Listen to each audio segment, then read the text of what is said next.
All right, so word. Yo. What did we do on Monday? Do you remember? Do you remember that fateful day on Monday? I remember getting off of work, had a nice work day. I think you were doing the same, and we made the decision that will live in infamy now. We saw a nice matinee showing because we didn't catch it on the weekend for whatever reason, but we saw the matinee showing of what did we see? Worth? Why don't you remind me? I'm glad you changed it the second time because first you said nice matinee showing, then the second time you said matinee, you left out the word nice. Yes, that's probably for good reason. We went and saw Venom 2, Let There Be Carnage. Or just Venom, Let There Be Carnage. But who cares? It's Yeah. the second Venom movie. That's all you really need to know. At this point in time. Okay. By our lackluster appearances right now, I would say didn't think too highly of it. No. I want to go right off the bat and say that, okay? I wasn't a fan of the first Venom, like we discussed in earlier podcasts, and I gave this one an opportunity. My expectations were low. And can you imagine a movie with such a low expectation somehow getting underneath that expectation? Unbelievable. Not a fan, man, and for several reasons, but I want to hear it from you first, because I'm going to go into depth, but I want to see, because I think we were on the same page mostly. We felt it was hilarious. I'm sitting there with Worth probably 30, 45 minutes into the movie, and his stature and his appearance hadn't changed at all. He was sitting there watching it, blank stare, no reaction to anything. It was really no reaction at all. And it was like, oh boy, this is as bad. If I think this is as bad as it is, Worth thinks it's probably worse. So that was probably my favorite part. So your outward expression was showing how much you despise the movie. I'll tell you what. Go on. You'll know if the movie sucks. Usually by me walking out and having to take a piss. Right? I will hold it. And Infinity War, you let's be like, Oh yeah, I had to go. it did damage to I our held it kidneys for 3 hours, dude. for sure. You understand? Absolutely. Now check this out, though. When you walk out of a movie theater Yes. to go to the restroom, you know there's a dumpster on fire somewhere nearby. Oh, I did too. Yeah. And when you said I'll be back, I said, "Oh God." Yeah, that's your telltale. If I had to step out to piss, yeah, I can afford to miss a good chunk of the movie. I don't mind. Yeah. So There were some cringing moments, dude. and that's what I want to talk. I want to touch on that right now, and we can agree that was probably the worst aspect of it. It was Worse said as we were leaving, it's like we're not comedy writers, me and you. Like I consider myself funny. You're a funny guy. It's like, but we're not comedy writers. That's like if we were trying to write jokes for a movie. That's what the movie would be. Just not the jokes never hit. That was the thing. Like I didn't even know there were jokes. There were jokes. exactly. The problem is they They never made hit. every Venom line funny. They tried to make every single line he said funny. And that was the problem because not only was it not funny, then it's repetitive, then it's annoying. It's like, you know, how many times you swing and you miss on these. So that was one of the frustrating things. Now, I will say this. Venom, in the comics, naturally, there is a humorous side to him and Eddie Brock's relationship. It's not Deadpool, okay? Like Deadpool is hilarious 24/7. Oh, yeah. He's well written. Like the movie was an awesome representation of him. Venom has that. It's kind of like a lot of his humor's tongue in cheek. No pun intended, but a lot of his humor's tongue in cheek and stuff like that. But I threw it out there. yeah, but like when I would say no lie, Venom's dialogue 92% jokes. Yeah. That's what it was. Very little exposition. Everything had to be a little joke. They tried to throw in cuss words to make things funny, which I hate. I cannot this stand. guy. Yeah, the big moment at the end. They drop the F-bomb and he kills Cletus Cassidy. Spoiler. Not They that you dropped the care. F-bombs and we can't even get a drop of blood. Yes. Every time they bit somebody's head off, they didn't even show it. They No, just went to like just leaning. swallowed him and it was done. What did they say? The camera panned to the after scene. Like, Yeah. okay, I'm getting ready to bite him. And then like after the guy's on the floor, no blood. I will say, and I brought this up when we talked about it, Killing or him, maybe it was off camera. I said, so Andy Serkis said that they're going to push the PG-13 as much as they can without getting a hard R, and I'm like, I don't feel like you really pushed it that much. Yeah. I think you kept it pretty PG-13. I don't think you're Yeah. pushing anything. I think you were just trying to hype your movie. I would have got the hard R, bro. Yeah, honestly, at this point, like, go for it. Woody Harrelson, I would say I was okay with his performance. I wasn't blown away by it. It was an okay performance. It was a lot of the same from the trailers. Like they didn't dive really. Well, I will say this. They did dive into Cletus Cassidy probably the best part of the movie was that animation. Like with all when he was drawing and showing that he pushed his grandma down the stairs and threw a hairdryer in the mom's bathtub. Like really dark stuff, but they played it off pretty funny, of course. So I would say that's probably the best part about that whole film was just that little sequence. I think that was at least well done. I was confident. I thought actually you weren't going to feel that because you're like, oh, look at these guys. They got somebody coloring a drawing. Yeah. I thought you wouldn't, but you actually liked that part, huh? I would say it was a cool opposite of how the movie was going. You know, the movie was really dark and horror-ish, and then you kind of got this brief shot of animation. Even though the animation was really dark, but it was a cool little takeaway from it. So I would say that's probably the only favor I'm going to give it. I said that was pretty awesome. I can't, I wouldn't even say Woody Harrelson's performance was just. Is what it was, man. Zombieland, he was doing better than Zombieland Double Tap. It did make me miss Zombieland for him. Yes, he was awesome in that. I couldn't. Him and his actor roles that you've seen him in the past. Yeah. And this particular character, they didn't just mesh well. Yeah. It seemed like he was just trying so hard, man. Yeah. You know what I mean? Well, that's a hard character to play, and I'll say that. I'm not an actor by any stretch, but I will say that's a hard character to play is someone like Cletus Cassidy, who's really, really dark, the serial killer, and they kind of really pumped him up in this movie too. Like that was a big event when he was that they were. I guess California changed its laws and they could execute him now. That was kind of weird. Yeah. Like I don't know anybody so sinister that they would change a law just to kill him. That's really weird. But hey, comic movie, whatever. I'll tell you a Woody Harrelson story real quick. Okay, go ahead. When I lived in L.A. briefly, I knew a dude, a young guy who was doing film. He was from Wisconsin, then he moved to L.A. to shoot films, right? Yeah. The beginner, amateur. Right. At the most right now. Yeah. He told me one step above us right now. Yeah.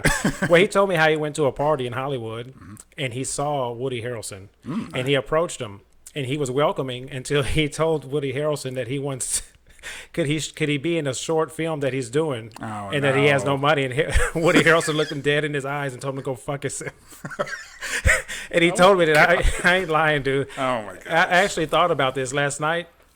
And the Woody Harrelson just came into that. I was like, oh my God. I remember when my buddy told me that he asked Woody Harrelson to be in a short film for free. Yeah. And Woody Harrelson looked at him dead in his eyes and told him, go fuck yourself. Yeah, because Woody's got time for that. Like, oh yeah, let me, I'm a Hollywood celebrity. Let me get in your crappy film. That was 2007, 2008, dude, by the way. He was on the rise at that point. I think Zombieland really brought him back. I think that was kind of his reemergence because that was a big hit. So, but on Venom, man, like, yeah. I didn't have expectations like I keep saying all the time, but if I did, they wouldn't have been met or exceeded. Right. What were your? How did you feel about actual? We said this at the end of the movie too. So it's almost like when I'll give you a Marvel reference. When Bruce Banner turned into the Hulk in the original Avengers movie, that was kind of cool to watch. I was like that transformation, like he angry building up, gets all bulgy, and then turns into Incredible Hulk. Turns and punches. And then the I'm always angry. That sequence, awesome, done well, and really that was only 2 times in that movie he ever changed. And Age of Ultron, he changed from Hulk to Bruce Banner. They did a reverse of that. Very cool. Here's the thing. I think between Eddie Brock and Cletus Cassidy as Carnage and Venom, I think they turned into both of them and switched back like 75 times. Like throughout the whole movie, they couldn't stop changing back from one another. Oh goodness! That was the most obnoxious thing. Like even the final sequence, the battle. It's like Cletus is talking, then Carnage comes in to fight, and then Cletus comes back to talk again, and then Carnage is talking, and then they switch back again. It's like, oh my God, make up your mind, stay who you are. That was the church scene, right? Yeah, the big climax at the end, which was dark at night. Shocker, of course. Yeah. I asked for one thing. I said, please give me a battle. He did, y'all. Where you can see, and no, they have to shoot it in the dark in a church with no lights, just like candle lights around. Why is that so hard? So he turned when he was standing with his bride. Yes. And then Eddie came in. Venom came in. He turned. Venom went back to Eddie Brock. And he went back to Cletus. Yes. And then Venom changed for a little bit. Then he went back, and I was like, goodness gracious, dude. Every time they landed a punch, they changed. Yes. And when it was time to block, they changed. Yeah. And then they monologued, and then they changed again. It's like, I guarantee somebody has to do a count on that. How many times did they change between the two? It's got to be high 20s, high 30s. It's got to be. Listen to me. Unbelievable. There's a few movies out there in the MCU where they change into nanotech, different characters, right? Yep, absolutely. There was not one time where I said, "Oh, that when that nanotech applied or when that suit came on, they didn't look smooth or they didn't look, original." Yes. When Cletus turned into Carnage, Good, bro. The graphic designer, the visual effects guys. I don't know what they were thinking, dude, but it just looked. First of all, his face went CGI to the max. It just went I hate when left, I hate and that. then the face pulled to the right. I know it's Yeah. Carnage, but Yeah. it didn't just look smooth. It didn't look cool. At least like Eddie Brock's. And what I know what it's going for is like, so these are symbiotes. They're fleshy. They're bubbly. Yeah. Whatever. But it just looks. It doesn't look right when it's happening when you're trying to morph into. I will say the actual just straight up appearance of Carnage, I was okay with. I was fine. That was pretty cool. He wasn't as red as I would like him to be. And he was huge. I thought he was smaller than that. He was big, and that's dude. what I thought too. It's like, so in the comics and everything that I've always seen, Carnage was a smaller, more agile version of basically Venom. Of like all a the- Wolverine type. Yeah, like of all the symbiotes, he was like the small, agile one, and he was about the same size. In the freaking was poster, huge. in the poster for Venom, he's got as big a head as Venom, if not bigger. So kind of a weird sizing thing. And I know we're nitpicking the hell out of this thing, but it deserves it. It was a terrible movie, and I'm disappointed. That's $20 down the drain, man. So I was a fan of Carnage, at least in the comics. I didn't mind his appearance, but his execution in this movie, and basically just, okay, we're done with you now. Bite your head off, and no more Cletus Cassidy. And Venom swallows Carnage. Don't know how that works, but okay. He ate the symbiote. So let's hear the rating, man. So we have to rate these Marvel movies. We rate every Marvel movie we see. We probably ought to write these things down. Maybe we can get a consensus. What do you give Venom, Let There Be Carnage? On my meter, on my Fame City meter. The Fame City meter. Ooh, that's what we need, a Fame City meter. Yeah, so 0, you drowned, okay? Because we're Fame City. You don't in the ocean. We're in Yes. the water, okay? You'll drown in the Gulf, yeah. Absolutely. On 10, A, you're floating. You stayed afloat, man. You're in a nice yacht, and the Yeah. water's really chill, and you're not Yeah. bumping it. And that's Fame City meter right there, okay? A solid 6. Okay. I'm going to give it a solid 6. Now, we're above water. Yeah. We're catching our breaths. We're in a dinghy, basically. Or a life vest in the ocean. So. Yes. I think But, life vest is when you get 5 and below, I think. You lose the boat after 5 and below. We'll have to get some structure to this. This just came up off the top of our heads. We got to get some structure behind it. Yeah. So you give it a 6 out of 10. I'll be honest, that's probably higher than I would have thought you would have gave it. So I want to give it, let's see. And I'm not going to go. I didn't want to shit on it completely. Yeah, and I don't. Because I will say the only reason I would give it any higher than a 0 is end credit scene. And I hate when an end credit scene saves a movie, but didn't save a movie in the sense, but it redeemed the movie in a mild sense. So I would say my rating on that would be probably about a 5. I'll give it a 5. Oh, You're in the water. You're about ready to lose your 5, life vest. 6, yeah. So mid-tier. Thor Dark World-ish, I would say. Even though I think Thor Dark World was competently made. It was better than this movie. Let's talk about that end credit scene. I thought you were going to be pissed, man. And then I look over and you're happy and I was like, this I fucking was. guy here, dude. I thought you were going to be like, I cannot believe they sold out and try to get Spider-Man. So, into yeah. this. So here's the thing. Okay, go ahead. When you see that ending scene, Yep. it either tells you two things initially. Okay. That Venom is going to cross over into the MCU All right. or Spider-Verse is going to take place now. Spider-Man may be leaving the MCU going into this whole nother, Venom and other characters we're going to introduce, right? Yes. Yes. So I say those are two avenues that potentially can happen with this. But I would say when watching the trailer to Spider-Man No Way Home Yes. and seeing the multiverse and how things kind of happen, that's where we're going to go with it. Venom actually may be entering the MCU because from what happened, he was sitting in Mexico. Yeah. Something changed, right? It was like a zzz, Yeah. and then he was in a whole nother city, probably in New York, Yeah. in a hotel room. Yeah, and so that I think that was done very deliberately, and I think when we actually get to see Spider-Man, No Way Home. No Way Home. God, I know it has home in it. When we see that, I think we're going to be able to compare those two scenes, and we're going to see when there's a problem in the multiverse in Spider-Man. I don't know how the event's going to happen, but when something happens that shifts the multiverse, I think that whatever that visual effect is going to be what we saw in Venom. Yeah. And I think that's what's going to directly affect it. So you're absolutely right. I think Venom has never existed in the MCU. There is no Spider-Man. There's no Peter Parker. There's no J. Jonah Jameson. Nothing. And then that moment brings him into that universe. Exactly. And I'm okay with that. I hate that they're bringing him in under these terms because I can't stand the character, but the character maybe in the MCU's hands can be handled better, and they can maybe work better together. And he definitely is coming off as a villain, I will say, because like when he saw Peter Parker on the screen, he licked the screen and wants to eat him. So like I definitely don't see him as a What did he say? I forgot what he said. Who is this or some shit? Yeah, tasty. I don't know. I don't know what he said. Lick the TV, pervert. I was just Venom is a well, pervert. he did lick the TV. Yeah, he licked the TV, and so yeah. He likes. Never mind. Yeah, so even somebody, so they're talking. So it says Venom's going to tell Brock about the symbiote's knowledge of the universe. So he's in that moment. A blinding light transports them to another hotel room where they watch J. Jonah Jameson reveal Spider-Man's identity on TV. And then that took place at the end of Far From Home. So I don't know how that first part comes in. Brock telling him. I knew they were going somewhere. Like something was going to happen there because he's like going back and forth. They talk the whole movie, which is obnoxious. And Venom was kind of hard to understand too. By the way, just throwing that out some there. words, man. Yeah, he was very like he was all grungly. I couldn't understand it. But yeah, I knew they were launching somewhere with that. But where it ended up going was pretty awesome. So. Yeah. I will say that's the only saving grace. It had a pretty awesome end credit scene. Think about if the movie was good actually, and then it went to that. Hey, we could be up in the 9s and the 10s if the movie was actually good. Well, I wouldn't even know. So overall, we were definitely not impressed. And really and our audience wasn't really feeling it either. Like there was maybe a couple people laughing, but oh my god, the lady in front of us yeah. when she laughed, she sounded like a hurt puppy. Yeah, she was enjoying herself. I was like, what the fuck? And then I finally found out that was her actually laughing, dude. Yeah. I thought it was a dead dog. Somebody brought a dead dog into the theater. She was having a great time. So. Good. And she kept asking questions when it got quiet. Yes, yeah. Why he do that? You know, God damn, girl. I will say, last touch on this, I will say, it had weird transitions. Like, do you notice that? Like, very rarely, especially in a Marvel movie, but very rarely in movies, that there's a complete fade out and then opening up to a brand new scene.